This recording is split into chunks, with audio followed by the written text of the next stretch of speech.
Karen thought she could humiliate me in front of everyone by firing me in the office lobby. But she froze when I revealed I owned the entire building. Minutes later, she was the one escorted out, in handcuffs. The morning started like any other. Bright sunlight poured through the glass walls of the downtown office tower as people rushed through the lobby.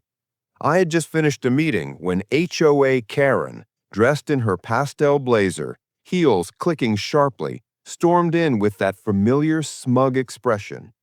"There you are," she barked, voice echoing through the hall. "You're finished here. As of today, you're fired. Security, get him out." Heads turned. The receptionist froze. Karen grinned as though she just won a war. I raised an eyebrow, amused. "Karen, you can't fire me. You don't even work here." "Oh, but I can," she snapped, waving her phone dramatically. "I'm on the HOA board, and this entire office falls under our rules. You're done." The crowd chuckled awkwardly. Some pulled out their phones to record.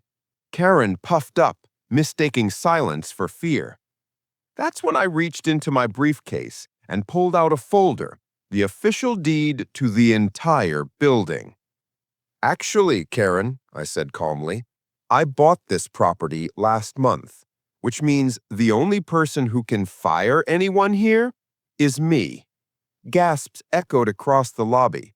Karen's smug face turned pale, then red, then pale again. "You're lying," she stuttered.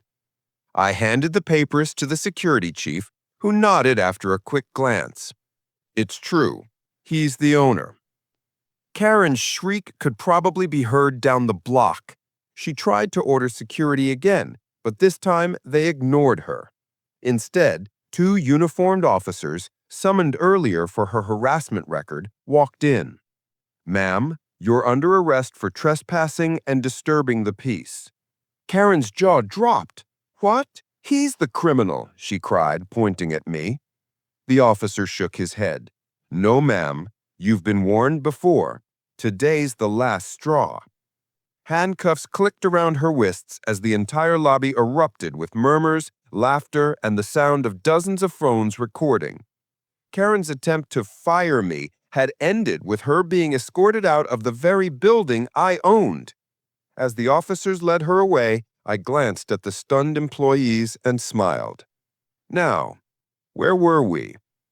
That day, Karen learned that fake power crumbles the second it meets real ownership, and the law